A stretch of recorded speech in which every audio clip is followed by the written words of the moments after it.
Many emergency officials responded to a plane crash this afternoon around 12:40 p.m.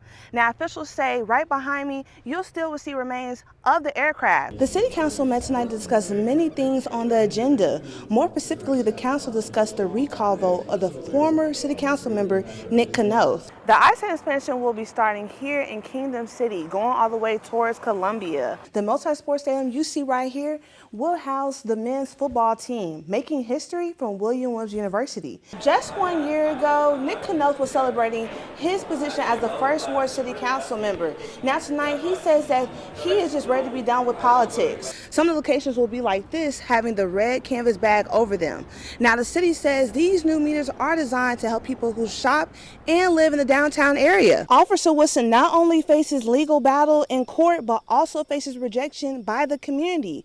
Residents who gather here at the Sturgeon Rec Center were frustrated with Officer Woodson's conduct. The Field Fest will end this Sunday. If you weren't able to pick up your tickets or passes today, you can still pick them up tomorrow at the box office. Reporting live in Columbia, Paige Porter, KMU8 News. I think till you get this problem solved with the police department, you shut it down.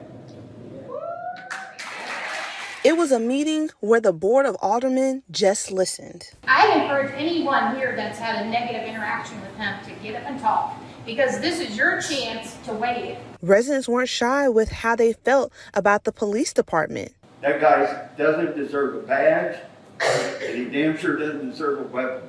You don't need a gun, you don't need a badge. He needs to lose his commission.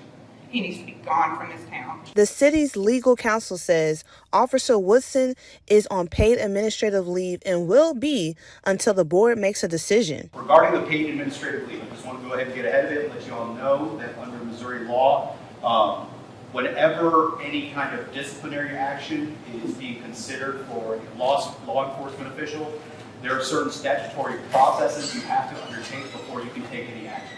Okay? So we're not going to answer any questions about that process because we're going to have a closed session later to discuss it privately. Some even saying their community doesn't need its own police force right now. Salaries that we're paying these gentlemen couldn't be put somewhere better. Put it in the park, put it somewhere else. I don't care what, but it doesn't seem like we need these guys. Despite being upset about this situation, they hope the board takes a turn in the right direction. I'm hoping that through this movement that we've actually started that's just caught on fire, that some changes can be made in the structure of the way that the city and the county do things regarding this matter. You know, this run has gone on for 34 years. Probably a little over 380 bikes out here. It might be Greg Walker's first year on the ride, but he's already been on the road for 5 days. It's been hot through Arizona. It's hot here. We've went through some hailstorms. We've had a tornado nearly hit us, but I tell you what, the community outreach and the patriotism that we see makes it all worthwhile, and I've just truly, truly loved it. Walker is a U.S. Army veteran, and he says he rides for those who can't. We have a lot of soldiers, men and women, from Air Force, Army, Navy, Marines. They never came home. Louise Schaefer participated in the route to pay respect to military personnel who fought and died for the U.S. We felt that this is the least that we could do to stand for those KIAs, the MIAs, and the POWs who fought for my freedom. After 22 years in the military, the ride makes Walker feels his sacrifices were worth it. To see the appreciation today, especially after 9/11, and seeing how people appreciate the military service, it's a heartwarming experience. All riders here know it's a first time for everything, but for Walker, this ride won't be his last. The camaraderie of the people you ride with the people that we meet out in the public, you can't do it just one time. You got to go again.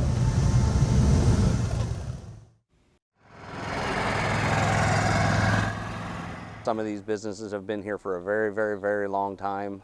If you notice, there's a 1903 brick up there. Kevin Abrahamson has been a resident in the Sturgeon community for over 20 years. This is the heart of Sturgeon right here. It's the downtown. The Sturgeon community is a small town that's starting to grow. Pretty prosperous. At one time we had grocery stores, we had a pharmacy, we had 2 gas stations and one out on the highway.